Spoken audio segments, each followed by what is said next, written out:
Section 1.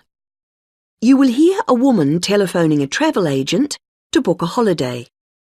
First, you have some time to look at questions 1 to 7.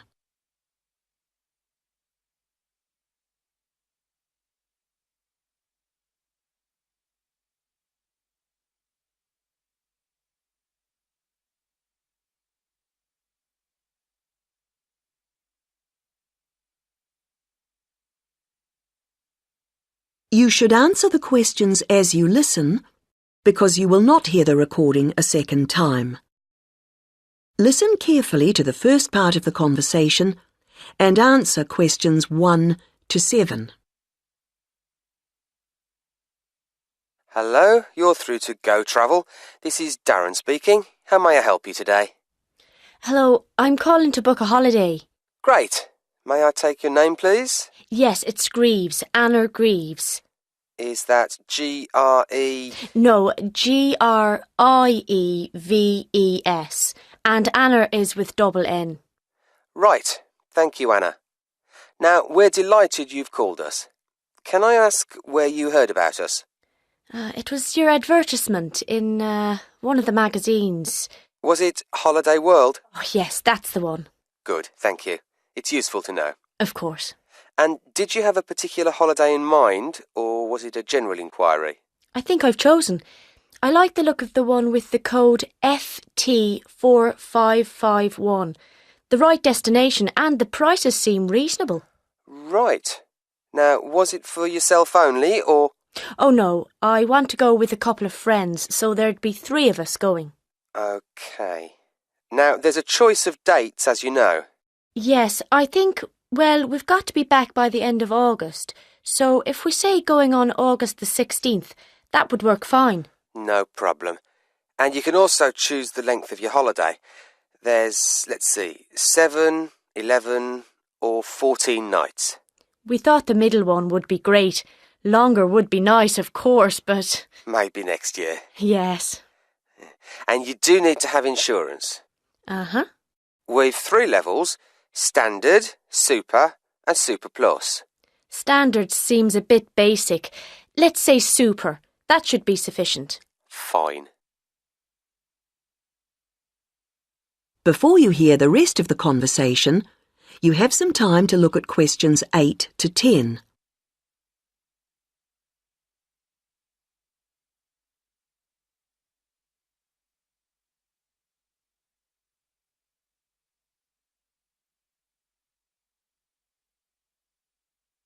Now listen and answer questions 8 to 10. Well, that's all good so far, and the availability's OK. Have you looked through the list of options? They're in the advertisement. I have, and I've got the list here. Some of them do seem a good idea. Which ones would you like to take? In terms of the hotel, the offer of picnic lunches, we'd leave that. We'd rather go to cafes. I think a balcony for the room is a must. It's so nice to sit out, enjoying the view. Oh, yes. And then the trips. I think we'll pass on the night bus one. I never really enjoy the commentaries. And museums aren't really my sort of thing, to be honest, any more than dances. Uh-huh. But I like practical things, so I think the demonstration of local arts could be fun. Yes, I would think so. And then in terms of getting out of town, going up the river on a boat sounds delightful, and I wouldn't want to miss that. But the mountains, well, sitting in a coach on those winding roads. I understand. OK, well, that's all I need for the booking at this point. Just a few details for you, and then we'll check the payment. That is the end of section 1. You now have half a minute to check your answers.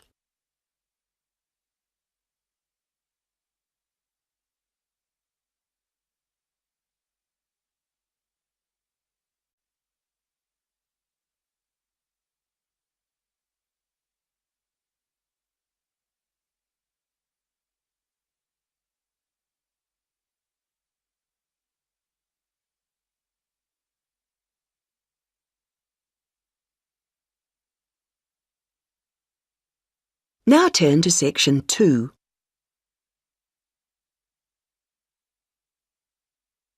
Section 2. You will hear a talk about Runwell, a charity that raises money by organising running races. First, you have some time to look at questions 11 to 17.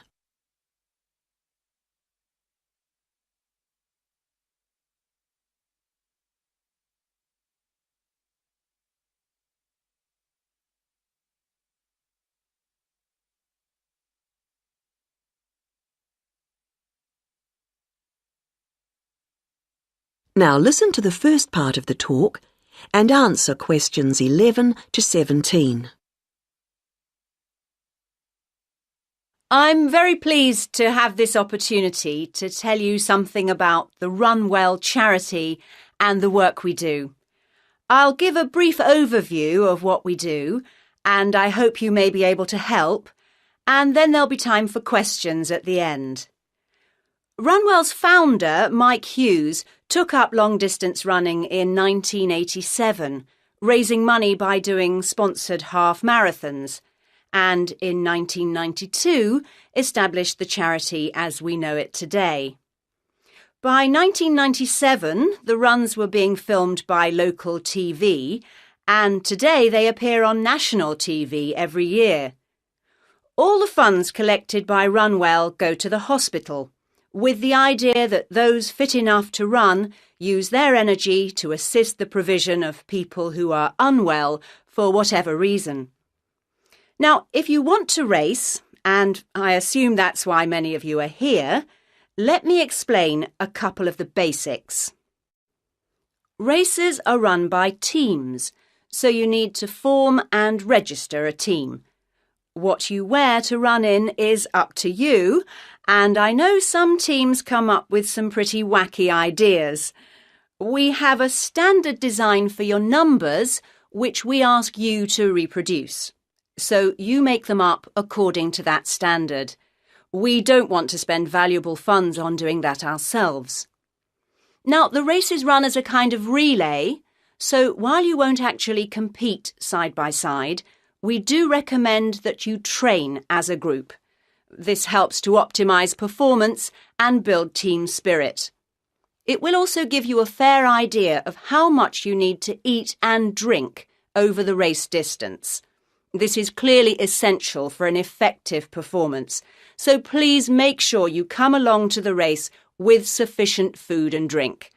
Again, we don't spend money on providing that, but you do need to keep yourself going for the 20-kilometre course. The course goes through the town, then out through Highfield Park, concluding in the main square, where the applauding spectators will be ready to greet you. There are many different prizes, including oldest runner, youngest runner, team with the most sponsorship, team with the best costume. That one's donated by Zoom Fashions. The Mayor will introduce the Minister for Health, who will hand over each prize to the winners, and then the hospital president will make a short speech. Before you hear the rest of the talk, you have some time to look at questions 18 to 20.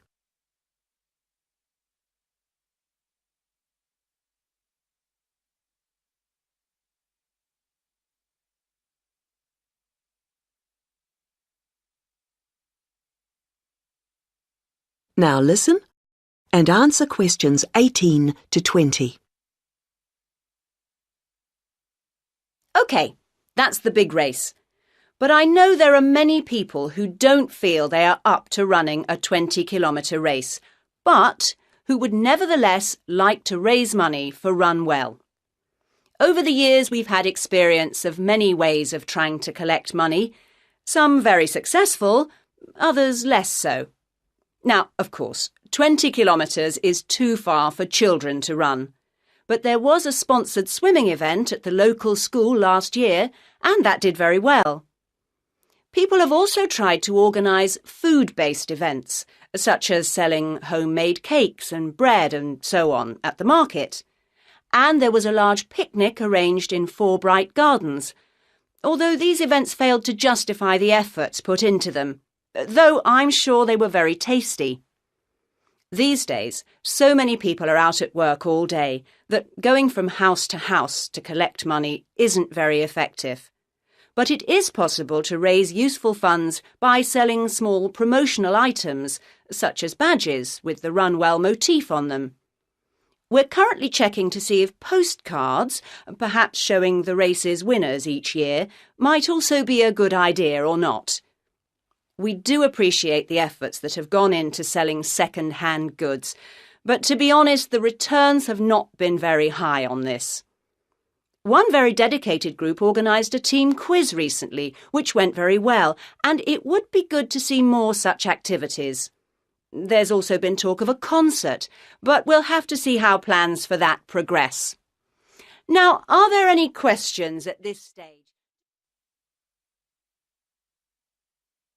That is the end of section 2. You now have half a minute to check your answers.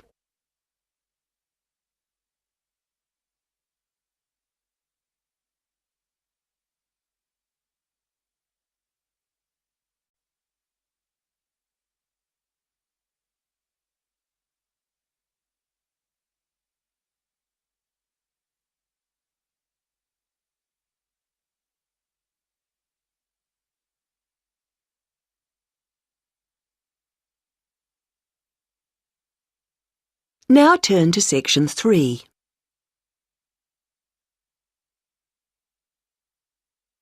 Section 3. You will hear 3 linguistics students, Joe, Martin and Angela, discussing the presentation that Joe is giving soon as part of his course. First, you have some time to look at questions 21 to 26.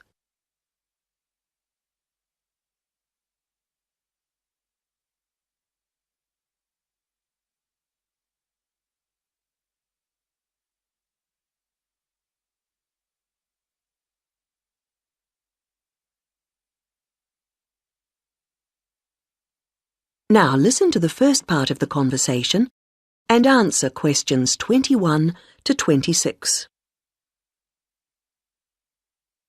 Hi, Martin. Hi, Angela. Hi, Joe. Yeah, hi, Joe.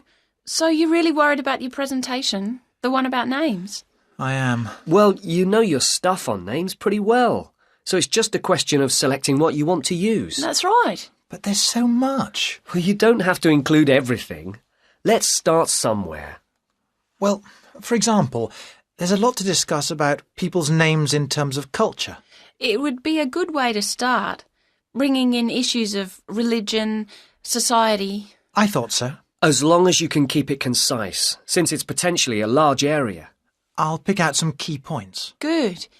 Now, that will tend to be about differences. What about something on ways in which naming practices are often similar across different languages? That sounds good. I'm not sure how much I could say that's really about just names and not really general language. Maybe you need to give that some more thought. Yes, I'm not ruling it out. Well, what about what first names mean? That's got to be specific to languages or language groups. Yes, there are all sorts of different principles at work. It's a rich area for discussion. And you can present lots of examples. It would mean a good slide or two. I'll enjoy making those up.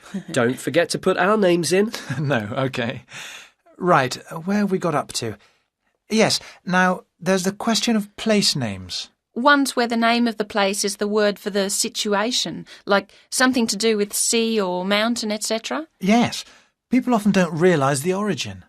It sounds like it's just a translation issue to me. Don't you think you might give that a miss? Given the time limit, perhaps you're right. You need something on place names. Could you get history in? Actually, the way migrants often used to name places after somewhere in their country of origin is interesting. Sounds a bit narrow to me. Well, I'd hope to build it up a bit. Perhaps you should make a final decision on that later. OK, I'll see how the rest of it goes first. Is that the lot? No, there's still country names, the origins of those. I think that's an interesting area. Yeah, because it's something we often don't think about. It'd be a way to bring in various aspects. History, certainly. I could project a map of the world and have people match the original meanings to the countries. Well, that seems to be a foregone conclusion. Fine. Yes, I'm feeling clearer already. Now you have some time to look at questions 27 to 30.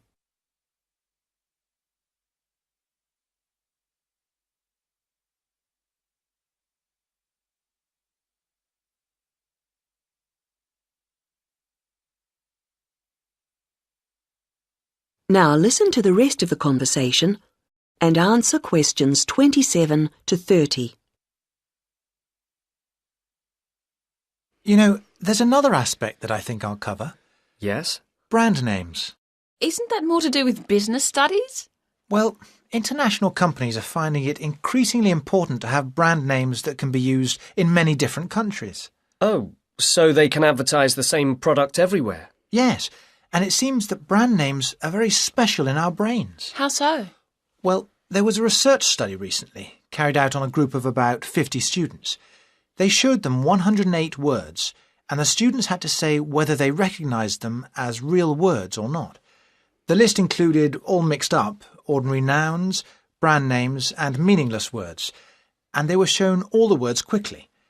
And the brand names seemed to be recognised strongly and in the emotional right-hand side of the brain. It was interesting that the brand names were recognised more readily if they were displayed in capital letters rather than lowercase, something which doesn't apply to normal words. How strange. What else did the researchers find out?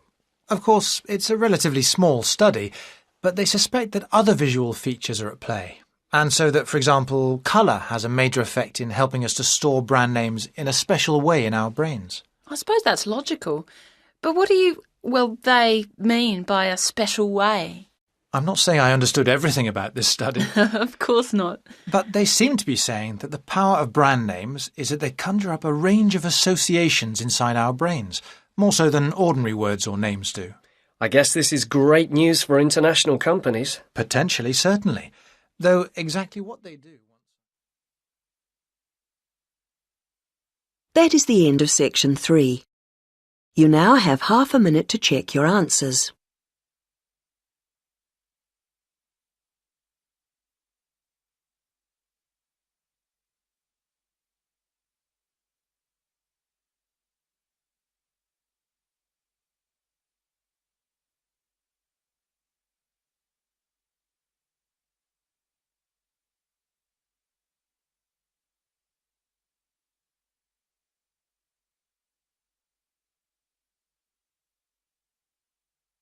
Now turn to section 4.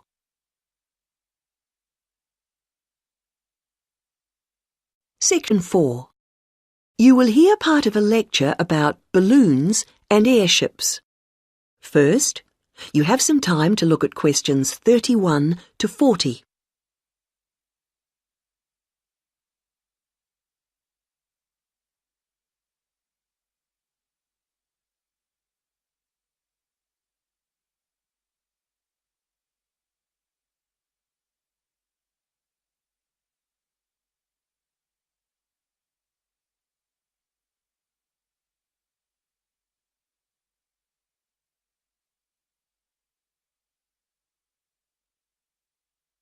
Now listen to the lecture and answer questions 31 to 40. Now, balloons and airships are worth consideration because while on the one hand they represent humans' first successes at air flight, after centuries of less than successful theory and experimentation, they also, on the other hand, continue to be used today. We may have appeared to have moved on to jet planes and space rockets, but you can still see these more primitive flyers in the skies. OK, gas balloons first. France saw the first balloon flight in 1783, and this began a process of development. By 1862, in the Civil War in the United States, we find Thaddeus Lowe replacing spies with balloons to go behind enemy lines.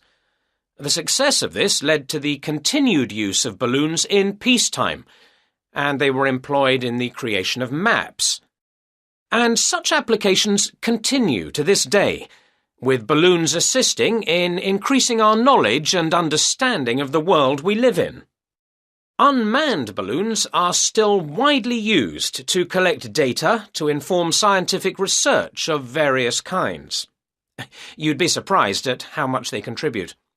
All sorts of instruments can be mounted in a balloon, and ongoing investigations into climate benefit from the information that can be gathered from a flight. Well, that's gas balloons. Now, the increase in the popularity of ballooning as a sport or leisure activity has been mainly due to the development of the modern hot air balloon, being cheaper and safer than the gas balloon. Heating air, rather than using potentially explosive gas, is what makes these rise, although the process doesn't generate as much lift as with gas balloons. But this is a small price to pay for its other benefits, and this type of balloon is no doubt here to stay.